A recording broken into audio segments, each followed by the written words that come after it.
လူတယောက်ကသားကောင်6ကောင်ကိုထင်းရတဲ့သားကောင်ကဘယ်နှကောင်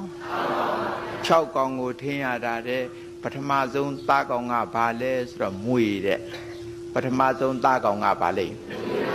မွေဆိုတဲ့သားကောင်ကိုထင်းရတာတဲ့အဲ့ဒီမွေဆိုတော့အနာနာကထင်းလို့ဖြစ်ပါမလားဘယ်ဖြစ်လိမ့်မလဲလှဲ့ပေါက်လိုက်မှဖြင့်ဘယ်ကြောက်စရာမကောင်းမေဘူးလားဒီတော့အဲ့ဒီမွေကိုကြိုးကြီး14-15တောင်လောက်ရှည်တဲ့ဥစ္စာကြီးနဲ့ခါချီပြီးတော့အဝေးကနေကန်ရမှာပေါ့မွေကိုထင်းရတယ်ဆိုတာလေအနာကကိုင်းထားလို့ဖြစ်ပါမလားမဖြစ်ဘူးအဲ့ဒီမွေကို14-15တောင်လောက်ရှည်တဲ့ကြိုးကြီးနဲ့ခါချီအဝေးကနေဆွဲထားရမှာပေါ့ဒီတော့မွေကြီးကတွန်းနဲ့ယုံမှာပဲနော်အေးအဲ့ဒီမွေကြီးကဘယ်ဘက်ယုံမလဲဆိုရင်သူကရှုပ်ထွေးပဲကြိုက်တာမဟုတ်လားမွေဆိုတာရှင်းလင်းကွင်းပြင်ထားလို့ကြိုက်ပါမလား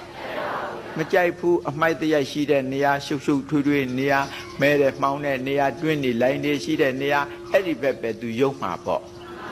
ပါကောင်ကမွေသူ့ရှင်းလင်းကွင်းပြင်ထားလို့ကြိုက်ပါမလားဒါကြောင့်အဲ့ဒီမွေကသူ့ကိုကြိုးကြီးနဲ့ချီးပြီးတော့ထားတယ်ဆိုရင်ရှုပ်ထွေးပဲယုံမှာပေါ့နော်ဟုတ်တယ်နောက်တစ်ကောင်ကမိချောင်းနောက်တစ်ကောင်ကဟုတ်တယ်မိချောင်းဆိုတဲ့အကောင်ကသူကရေထဲဆင်းပြီးတော့နေကျင်တဲ့အကောင်မိချောင်းဆိုတာလေရေထဲဆင်းပြီးတော့အေးဆေးပဲသူကနေကျင်တဲ့အကောင်ပါပဲအဲ့လိုဆိုတော့သူကတော့ဘယ်ဘက်ယုံမလဲရေတဲ့ပဲယုံမှာပေါ့သူ့လဲ14-15တောင်လောက်ရှိတဲ့ကြိုးကြီးနဲ့ချီးပြီးတော့အဝေးကနေကန်ရမှာပဲဟဲအကောင်ဘယ်နှကောင်ရှိပြီလဲထင်းရတဲ့လူကတယောက်တည်းမဟုတ်လားမိချောင်းကြီးကလည်းရေတဲ့ဘက်ကိုသူလူပြီးတော့ဆွဲမှာပဲမဟုတ်လားမွေးကဘယ်ဘက်ကိုယုံမယ်ခြုံရှုပ်ဘက်ရှိရယုံမယ်မိချောင်းကြတော့ဘယ်ဘက်ယုံဟုတ်ပါမိချောင်းကြတော့ရေရှိရဘက်ကိုယုံမယ်နောက်တစ်ကောင်ကငှက်စင်တဲ့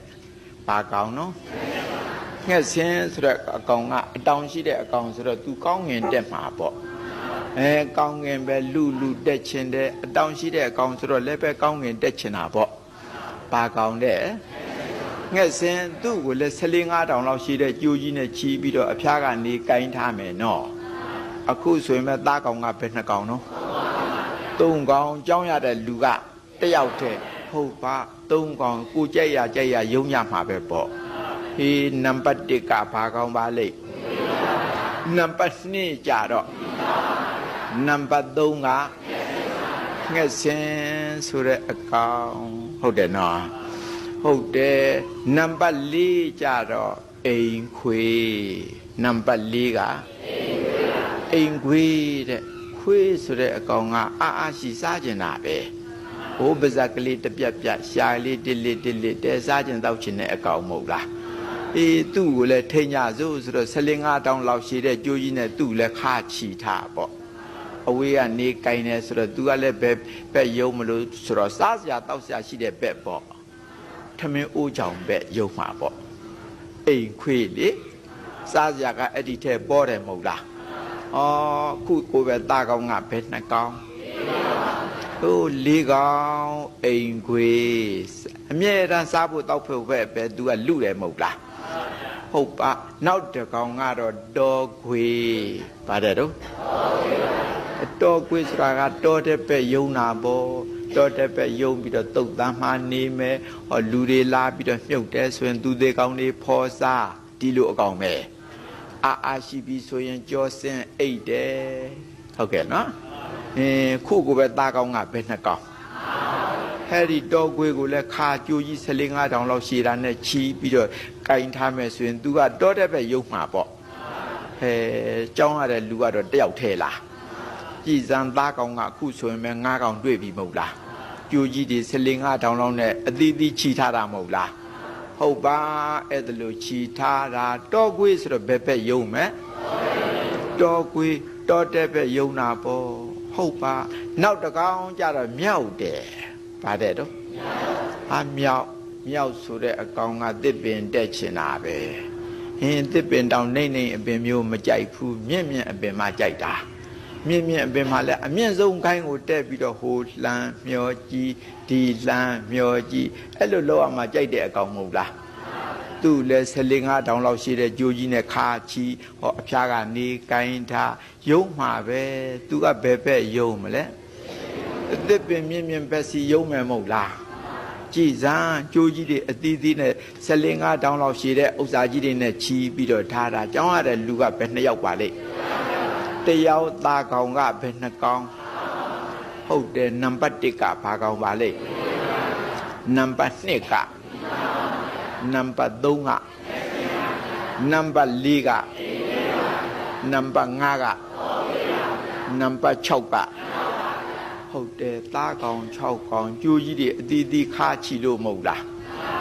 အဖျားကနေစုကင်ထားတဲ့သူမနိုင်ဘူးနော်ယုံတယ်အကောင်6ကောင်ထင်းရတဲ့သူကမနိုင်ဘူးနော်သားကောင်ဘယ်နှကောင်သားကောင်6ကောင်မနိုင်ဘူးဟာလွတ်ထွက်မတတ်ဖြစ်တဲ့ကြိုးစားကြီးတွေလေအဲ့ဒီတော့ဘယ်နဲ့လောက်ရတော့ဆိုတော့ကြိုးကြီး6ချောင်းကိုအဖျားစုထုံးလိုက်ပြီကြိုးကြီး6ချောင်းကိုအဖျားကိုစုပြီးတော့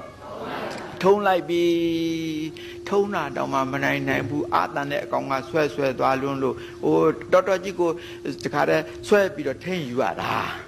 ထင်းရတဲ့လူကတယောက်တည်းမဟုတ်လားသားကောင်ကဘယ်နှကောင်6ကောင်မနိုင်ဘူးနော်ဒီတော့ဘယ်နဲ့လောက်ရတုံးဆိုတော့ငုတ်ကြီးတငုတ်ရိုက်ရတယ်အငုတ်ကြီးတငုတ်အောက်ကိုနဲ့မြေကြီးတဲ့ရိုက်ပြီးတော့ခုနတုန်းကကျိုး6ချောင်းအဖျားစုထုံးထားတယ်မဟုတ်လား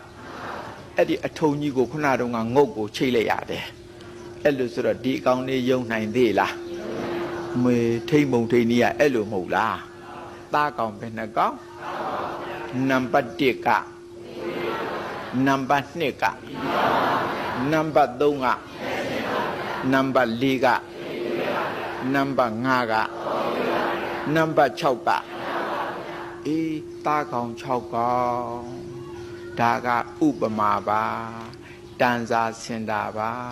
သူရဲ့ဥပမေယကတော့ဖြင့်နံပါတ်1မွေဆိုတာကတကယ်မွေမဟုတ်ပါဘူးမွေနဲ့တူတဲ့မျက်စိမွေနဲ့တူတဲ့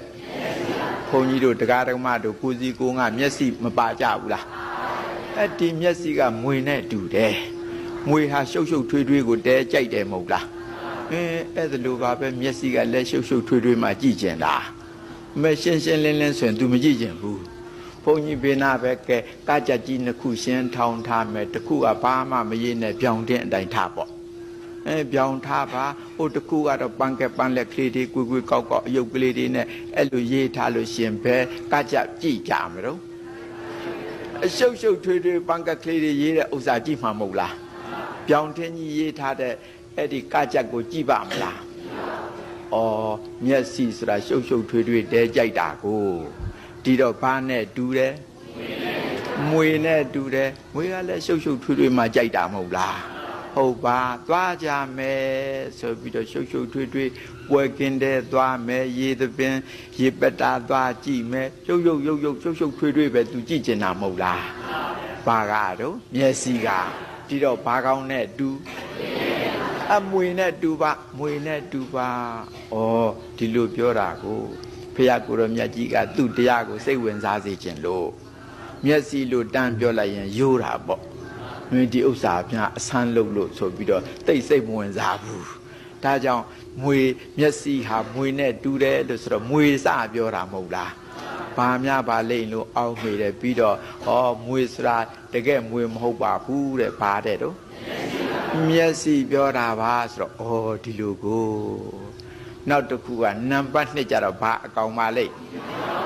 မိကြောင်ဆိုတာအေးဆေးနဲ့ရေတဲ့ဆင်းစိတ်ညင်တဲ့အကောင်မဟုတ်လားအဲ့ဒါလည်းပဲတကယ်မိကြောင်မဟုတ်ပါဘူးတဲ့နာပြောတာအလုံးတရားဓမ္မတို့မျက်စိပြီးတော့ပါတော့